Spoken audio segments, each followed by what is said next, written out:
Welcome everyone. Today I have something very special for you, and I'm really pleased and honored to have Norman Garschke with me. Norman is not only the Toontrack territory manager for Germany, he is most important, he is the drummer of Superior Drummer 3. So this is a really honor to speak to him. I'm quite excited to talk to him. Welcome Norman, great to have you here.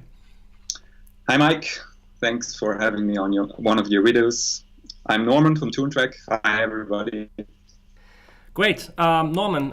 Yeah, just like you are the drummer of Superior Drummer 3, so maybe so I assume you are kind of course you are a pro drummer, right? So like you already like drumming for some years, quite when the guys from Toontrack allow you to sample this new software. Yeah, I actually studied drums at the conservatories of Amsterdam and Hilversum in the Netherlands, and I'm a drummer ever since.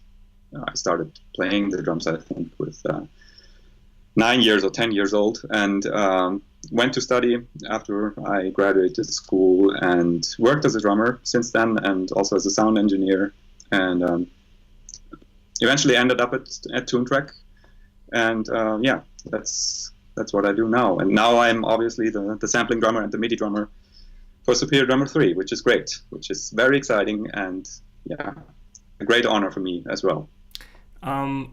I think when I think being a drummer for a software like this, like thinking of the fact that probably within the next years, worldwide songs will be released with basically your drumming on the record. So did you ever think about that? Like that you probably like your snare hits and tom hits and kick drum hits will be heard on maybe thousands of songs worldwide? Is it something weird for you? It's very weird, and it feels very unreal when I think about it. I try not to think about it, actually, and I really tried not to think about it before I started sampling the drums, because then I would have gone crazy, I guess. So, but yeah, you're right. I mean, I guess Superior Drummer 3 and the sounds of Superior Drummer 3 are going to be on a lot of records, and that's a bizarre and very unreal thing to think about. For me.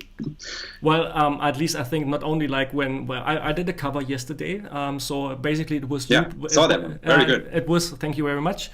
So basically it was you playing, of course, just like hitting my e-drum pads, but not only like when I hit the pad that I basically hear your your snare hit, but due to the MIDI packs that you guys provide, like the Toontrack's products are used quite often by guitar players or singer-songwriters to get a groove done. So it's not only like a single hit that's from you, but basically a whole groove that people inspire around the world. So I think this must be pretty cool. It's like pretty cool stuff. Yeah. Yeah, it's pretty unreal, because I can really hear myself in the single hits that I hear in Superior Drummer 3, which is very weird, because obviously every drummer has a very unique sense of hitting a cymbal or hitting a drum, right? And especially on the cymbals, I can kind of recognize myself playing, which feels very weird when I listen to Superior Drummer 3 playing, especially when I listen to some MIDI stuff. I also did, because I did a lot of MIDI packs also for Toontrack, and did the core library, the MIDI core library. So I hear myself playing. It's like, talking to yourself on the telephone, or it feels very, very strange. Yeah, well, but also very, very cool. Yeah, it is very cool. We really probably can think of it to be very cool, like kind of an unsung hero, basically, because like most people like basically. Don't get me wrong, but I think most musicians in the world don't care about who like sampled the drums, but they just hear them. So you're kind of, but that's like the fate of studio drummers around the world, right? Where people like don't recognize them, though they are sometimes fantastic drummers. You talked about like the sampling, the recording process. So I would be interested. You guys went to Galaxy Studios in Belgium, right? Yes. You guys recorded with George Massenburg, which for all the people like out there don't know is probably one of the best and most sought after recording and mixing engineers worldwide. He basically invented the parametric EQ, right?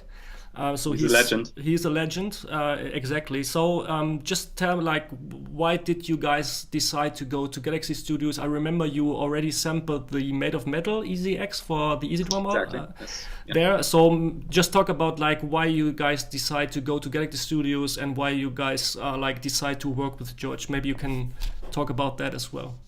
Yeah, I mean the choice of studio was very obvious, I think, for Matthias, because Matthias Eklund, who is the head of sound design and one of the founders of Toontrack, he had worked in Galaxy Studios before, and he was really inspired and amazed about the sound and the possibilities you have in the facility.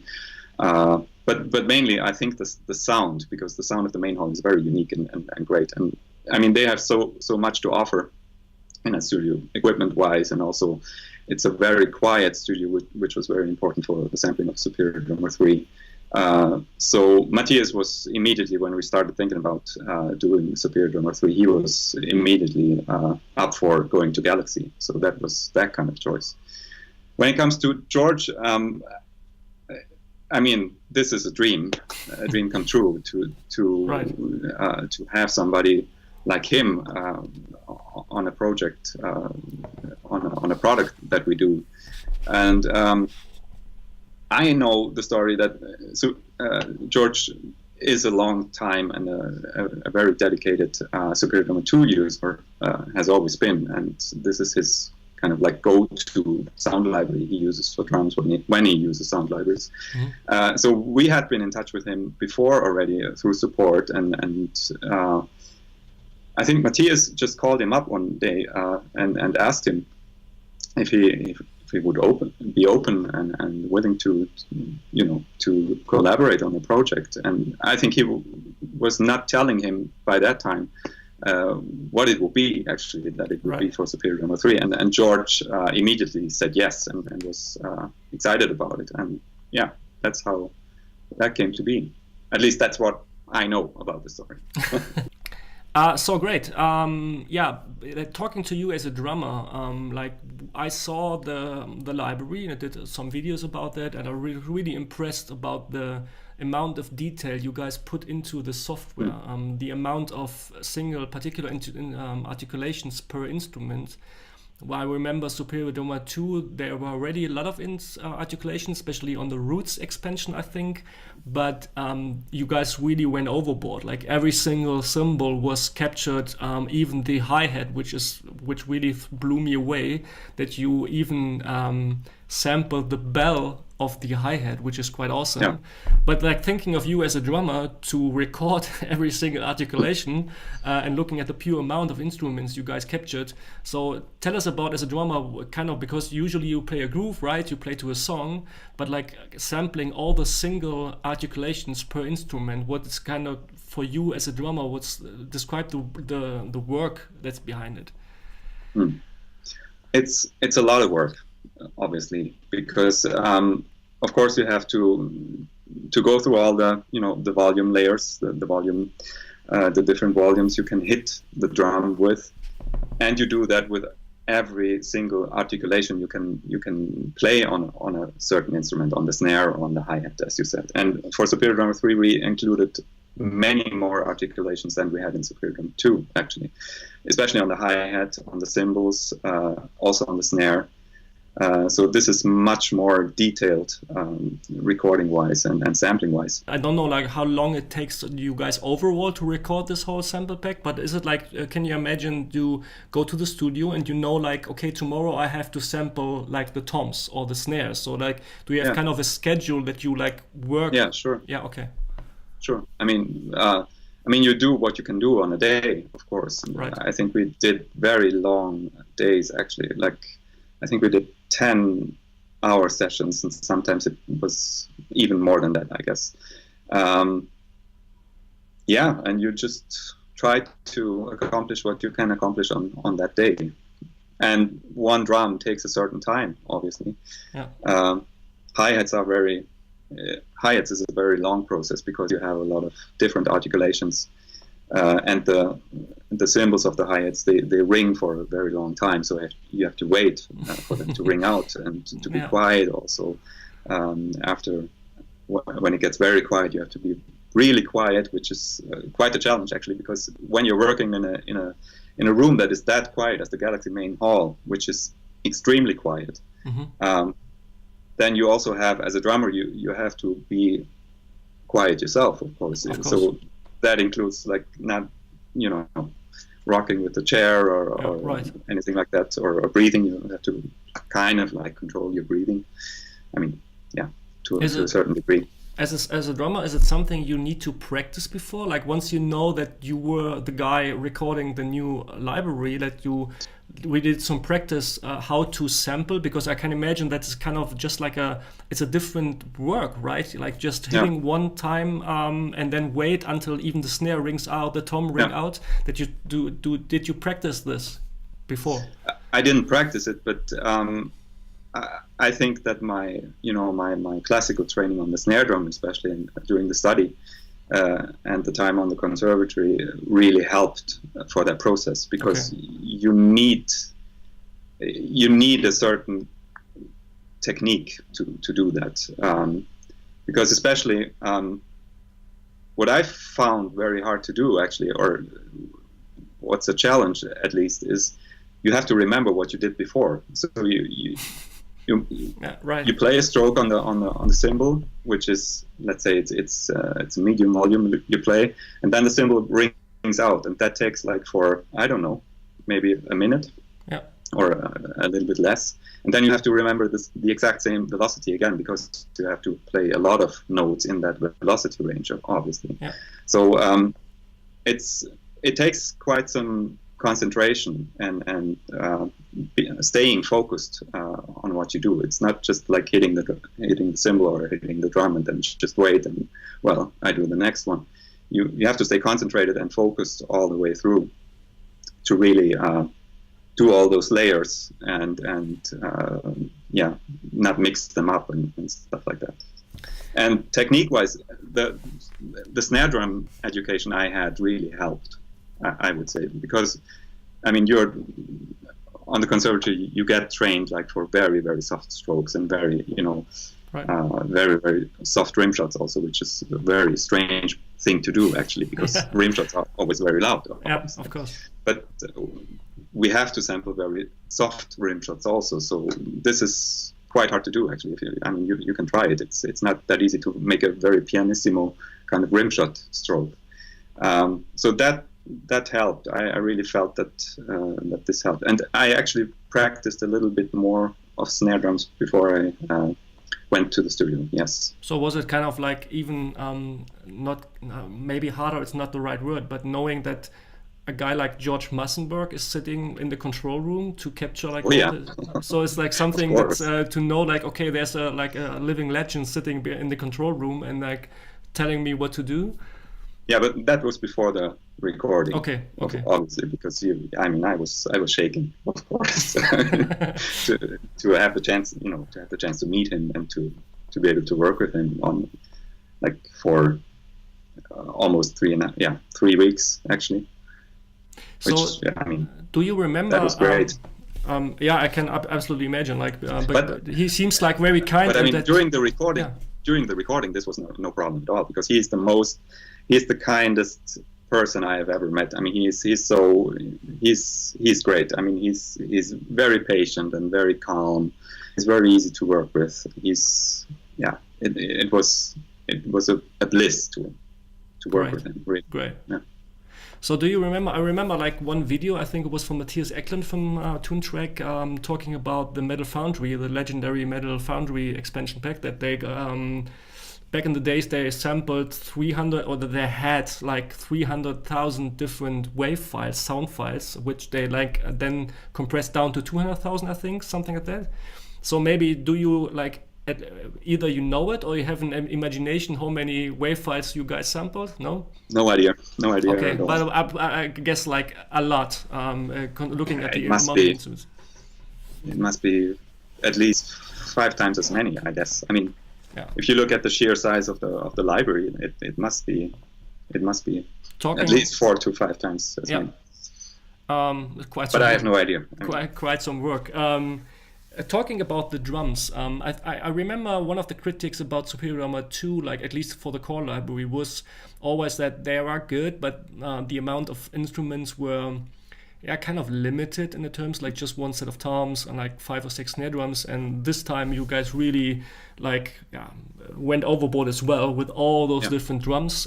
So tell us about the decision making, which drums you guys want to include when producing. I can imagine it's kind of a team decision, like you have some input and George maybe. So tell us about what was kind of the decision making process, which drums you want to include and which cymbals, of course. Yeah, I mean, the basic idea was very simple. We just wanted to provide everything you might ever need for any kind of musical genre, or simple as that. Yeah. Exactly. So we really tried to find drums that really would match or really would be suited for many different genres. We tried to have different woods on the drums, like maple, of course. We have a birch set, or 2 birch sets actually. A beech, the beech custom. So. Yeah, and a lot of snares. We wanted to have a lot of snares, a lot of different sounding snares, really hard and heavy snares, but also softer stuff. I mean, we just wanted to include everything we could grasp for the best sound. So was there something kind of your favorite? I mean, it's a hard decision because you have Ludwig and Yamaha and Gretsch. But you are a musician, you are an engineer, you are a drummer, of course, and George is a musician and engineer as well. So you have to be kind of a favorite kit. Some things I like the Yamaha Beach, for example. It's like a really round, warm tone. So is there some instruments that you like most, probably? Speaking of George had his wish was to sample the 1960s round Gretsch kit. Great. Because this, from the start, when we started the discussions about the drums, he immediately went for that and said, "I want to have that kit because this kit is the kit I always used in sessions." And he was all about that kit, and we tried to find one, and we find a very good one, I think. And it was obvious that this is going to be the default kit, also the main kit in the library. Other than that, favorites, it's so hard because the next kit, I think after the Gretsch, we continued with the Ayot kit, and everybody was like, "Wow, this is amazing! This sounds like, wow, this is the best kit we've ever sampled." And then we went on to the Pearl kit, and I think as soon as that was set up and tuned and we played it and played it with different sticks and then different kind of configurations and stuff. And everybody's like, "Well, this is the kit. This should be the core kit." And it was exactly the same thing with the Premiere. Actually, the Premiere was really that was a hidden favorite, I would say, because it sounded so great in the room. But again, with the Yamaha, everybody went for that one. So it was all, everything sounded so great in that room. It was it's very hard to pick a favorite. I would actually say that the Premiere would be my favorite kit for rock and pop stuff. In terms I love, like standard mainstream radio pop rock stuff. And I really like the Ayot because it's so natural and so acoustic in a way. Yeah, and it's not like because you have the when looking at other sample libraries on the market, basically, of course there is always of course the Black Beauty. Well, it's a no-brainer, of course. You have some, almost in the case you have DW and Tama, maybe stuff like that. So it's really cool to see you guys really went for brands that maybe are not that spread, but looking just for the tonal characteristics of the drums, right? Especially the Ayot with this wooden hoops, have a special warm and dark character to them. Yeah, great choice. Yeah, I mean, that's our philosophy in all the projects. I would say we're not looking for the brand at first. I mean, we go for the best sound in the room and what sounds best. I mean, I think we had at least double the amount of, or triple the amount of snare drums in the hall, to choose from. Oh, okay. And we simply went for those who sounded the most interesting and the most versatile for many different occasions and for many different situations you might come in when you produce. Great. And so it was not looking on the badges or on the brands and then going for that. That's never actually the thing we do. Same for the cymbals, right? I mean, yes, you have like so very exclusive and expensive cymbals chosen from this library. Yeah, great. Talking about like, let me kind of went a step back. Kind of, what was when you started thinking of making a new Superior drummer? Because like Superior Drummer 2 is like 8-9 years old, right? Yeah. And so of course people are started to ask about Superior Drummer 3 like 3-4 years ago. I remember like the first guys thinking, Toontrack, maybe do another one. So when you guys like started to think about a new product and doing this, what immediately caught my eyes when I first opened Superior Drummer was that there were so many things people wanted to have included, and obviously all of this is included in the new Superior Drummer 3. So you really listen to the community, right, when developing the product. Yeah. I mean, that's always something we take very seriously, the feedback from the users. And we collect all the ideas over the years that we get from the users in lists, and go through those lists when we know that we're gonna make a new product, and then we see what is possible to throw in there and what is possible to realize actually. And especially for Superior Drummer 3, this was very high priority, I would say, to really listen to the customer and really go for implementing everything they wanted to have for a long time already. Because when I first saw your first claims, like the teasing you did before the official release, which was quite interesting, by the way, that you already were talking like the complete drum production tool, which immediately caught my interest, as you're not calling it a common drum library or virtual instrument, but a drum production tool. And basically it is, because I can easily include my own samples, third-party samples from other manufacturers. So Superior Drummer is more like something above all that. You have the core library, which is awesome, but you can easily include other samples as well. So you kind of open the door, even for your competitors on the market, to be honest, to include it, but within Superior Drummer 3. And you can, and I saw, I've loaded up an own sample that I have, and I can even use the tuning and the pitching tools for my own sample, which is quite awesome that you guys like included this function. So it's kind of the philosophy to say not only another like drum sample library, but like building this drum production tool basically. Yeah. So this was kind of your idea, right? Like to say like we want to go a step further. I think if you look at the program, calling it only a drum sampler would just be not correct, because there's so much more in it that makes it a complete drum production studio.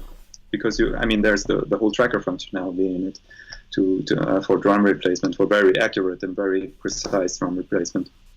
The mixer is like huge with those 35 really high quality effects we have in it, and all the possibilities you have with that, and the MIDI and the manipulation of the MIDI that you can do with edit play style and the grid editor and stuff like that. So the song track and the song creator, everything that's been taken from Easy Drummer 2 already. Right. I mean, this is so much more than just a drum sample product that plays sampled drums. So it wouldn't be accurate to call it a drum sampler, I think. That's why we went for the complete drum production studio, actually. Yeah. And of course, we would like the customer or the user to stay inside of Superior Drummer 3 and do his mixing in there and do his MIDI editing in there. Yeah, that's the idea. I mean, to have a complete solution and the most professional solution on the market for producing your drums and dealing with your drums. Let's talk about e-drums, because probably know my channel is mostly about Sure. e-drums and e-drum technology and stuff. I already made a video about some of the enhancement, which quite impressed me a lot, to be honest. That kind of like aligned 3 different zones on my snare patch, which even my module cannot provide to me. So tell us about your thoughts about enhancing e-drum technology, or like the use with e-drums, because you guys know probably that e-drums are getting more and more popular all over the world, that more and more people using e-drums, even like in like little home studios like me. So tell us about your thoughts about implementing the e-drum features and the e-drum connectivity to your software. Was there kind of a special topic that you thought about when developing Superior Drummer? Yeah, sure. I mean, we wanted to provide more options for e-drums and optimize the whole process, so obviously, and that's why we recorded, or not only, but recording more articulations helped that a lot, of course. Right. I mean, because we have the 3 zone positional sensing on the snare drum, and we have more articulations on the cymbals, on the crashes, and on the rides, which also help the multi-zone cymbals in the e-drum. I mean, and everything was from the beginning. Everything was tested also on e-drums, so the velocity curves were optimized using e-drums during the editing process of the samples. Okay, cool. So we really took care of that and tried to have an optimized kind of environment for e-drummers. So I remember from Superior Drummer 2 the reason why many e-drummers, or a lot of people using e-drums, like not only e-drummers, but people using e-drums as a MIDI controller to create grooves or to create kind of first song ideas, because we live in like revolutionary times when it comes to recording, because I can record like a really decent groove within my own house and not have to go to a studio anymore, due to the e-drum technology and like the samples enhancing quite a lot over the last years. So what do you guys think of, because we are all musicians, and I assume you are a musician, of course you obviously are a musician, and Matthias is a musician, and you guys from Toontrack are all musicians. This is like something not only like that you kind of prepare the way not to kill like real instruments, but of course this is like something, a balance act for you, because your software is getting so good over the years, and especially Superior Drummer really sets the new standard, at least for me. And you see, because you tested them, like when you're thinking of the Roland TD50, like the new new Alacy stuff, e-drums are getting better and better. So like the kind of like the frontier between acoustic and the tone drums is getting like closer to each other. What do you think about that? See, I mean, we don't actually. I think we don't think about this. We're just trying to. We're crazy about sounds. We're crazy about drum sounds and or sound in general. Yeah. And because we're musicians, and because we also want to have solutions for our own productions, which was actually the basis of how Toontrack was founded back then in the days. They wanted to have better drums for their production, so they started to sample drums in a very high quality. And that's just what we do. I mean, we just want to get the best sound on tape or on digital hard drive and provide it to users so that they can create and that they can make music with that, and that they have the liberty to express themselves and be creative with it. So for me, it's like kind of I see it like that way, that because or due to the good quality of samples nowadays and e-drum technology, basically what you guys do, not only you but like all the other companies as well, of course, is like helping people around the world to make more music. Yeah, it's not like killing like the few pro in the studio, because they will. I think pro studios will always exist. Because like we have like U2 and all those guys like really can afford like the big studios, and it's good that they're there, but like you're helping me to create like high quality sounds within my home studio, and this is like exciting, right? That's exactly how I would describe it. I mean, of course you could start complaining about this whole process or this whole development, but I think providing the technology and providing like samples and sample players and instruments like Superior Drummer 3, it helps people getting more creative and getting the possibility to express themselves and to write music, even if they're not one of those lucky human beings that can afford going to a studio and can afford hiring a drummer and hiring an engineer and buying microphones and stuff. So I think this is a very positive development also, because everybody can use this and can get creative with it. That's beautiful, I think. Yeah, cool. Highly agree.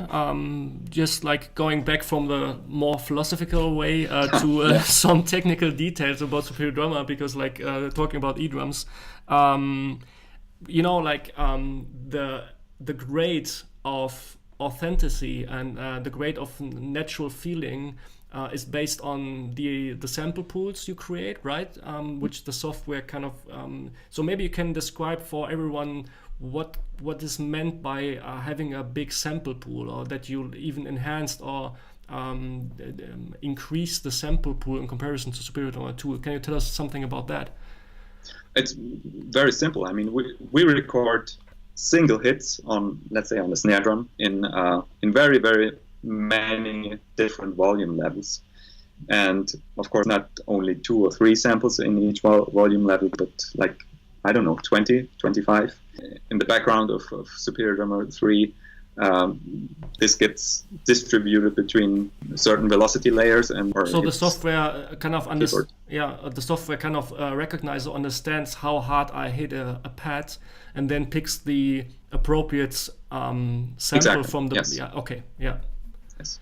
And like, I mean, and from a technical perspective, like the more samples you create per sample pool, like the more realistic sound you will get, because even as acoustic drummer and even like pro drummers like you never like have this exact same snare hit every time you hit a snare, right? Because sometimes you have like other velocities and you hit it like in a different spot, so you have kind of a more natural feeling that you created with a big sample pool, right? Yeah.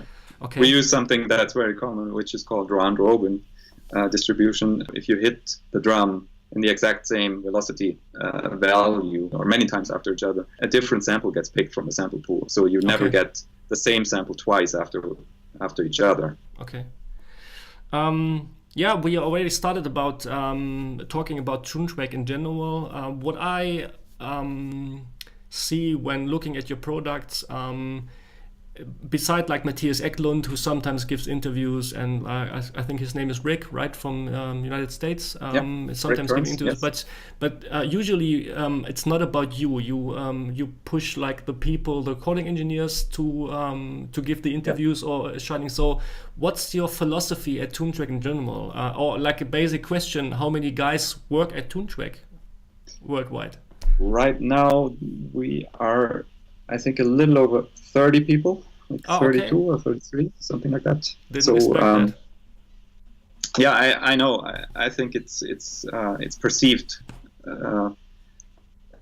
to be more people working at Toontrack. Actually, I hear that a lot. Actually, that people think that there are more guys working at Toontrack. But yeah, it's still a rather small team. Most of the guys, of course, are obviously in Umeå, Sweden, in the north of Sweden. Then we have 4 guys in the States. We have 2 guys in the UK, and we have myself in Germany. Yeah, that's it. And yeah, that's how we try to do what we do. So kind of a little family, right? You guys like? Yeah, it's a very yeah, it's like a family. You can call it. Let's just like maybe because we're coming to an end right now. Looking like into the future.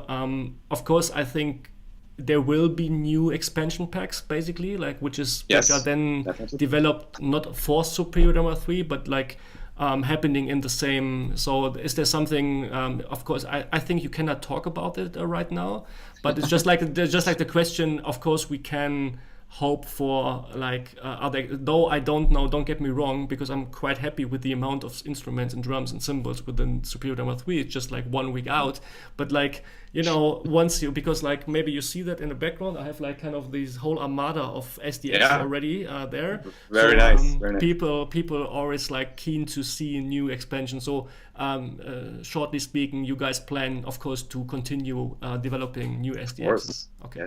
Yes, of course. I mean, we will record and release new SDXs, and we will record and release new EZXs for Easy Drummer 2 and for Superior 3 now.